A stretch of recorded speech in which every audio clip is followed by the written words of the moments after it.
Good morning, everyone. Today I want to talk about the importance of communication between cultures, especially when we negotiate. We live in a globalized world where it is very common for people and companies to work with partners from different countries. This brings many opportunities but also some challenges. One of the biggest challenges is intercultural communication. Communication is not only about speaking the same language. Even when two people speak English or Spanish, they can misunderstand each other. Why? Because every culture has its own way of expressing ideas. Communication includes words, but also custom, gestures, body language, and even the importance given to time.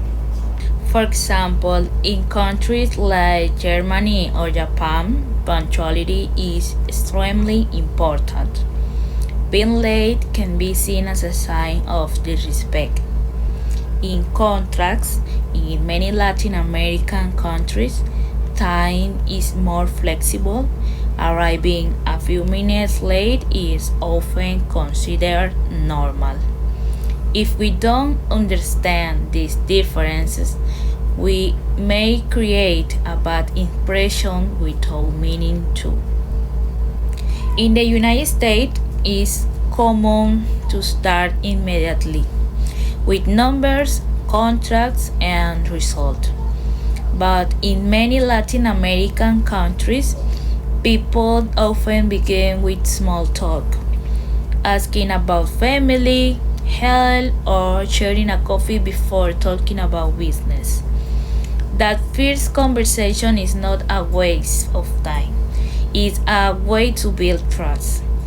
If an American person doesn't not understand this, they might feel frustrated and think the meeting is not moving forward.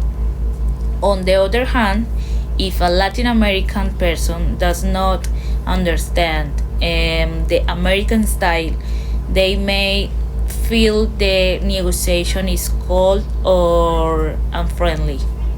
Another interesting example is the Arab culture. Hospitality is extremely important.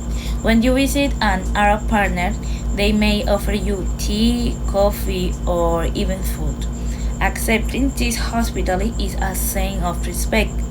On the other hand, rejecting it could be considered impolite.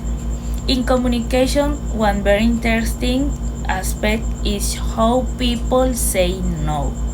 In many Western cultures, such as the United States or Germany, people are very direct. If they cannot accept something, they simply say no without feeling that it is rude. But in the other cultures, such as Japan or Arab countries, saying no directly can be offensive. Instead, people use softer expression. For example, they may say it will be difficult or maybe later instead of saying no. This difference shows us that understanding cultural communication style is essential. If we only listen the words and not the context, we might think the person is agreeing when in fact they are politely refusing. In conclusion, good communication between cultures is not just important, it is necessary. It helps us build trust, solve conflicts briefly, and reach better agreements.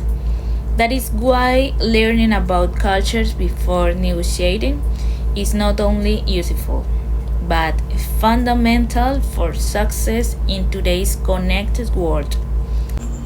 Thank you very much for paying attention.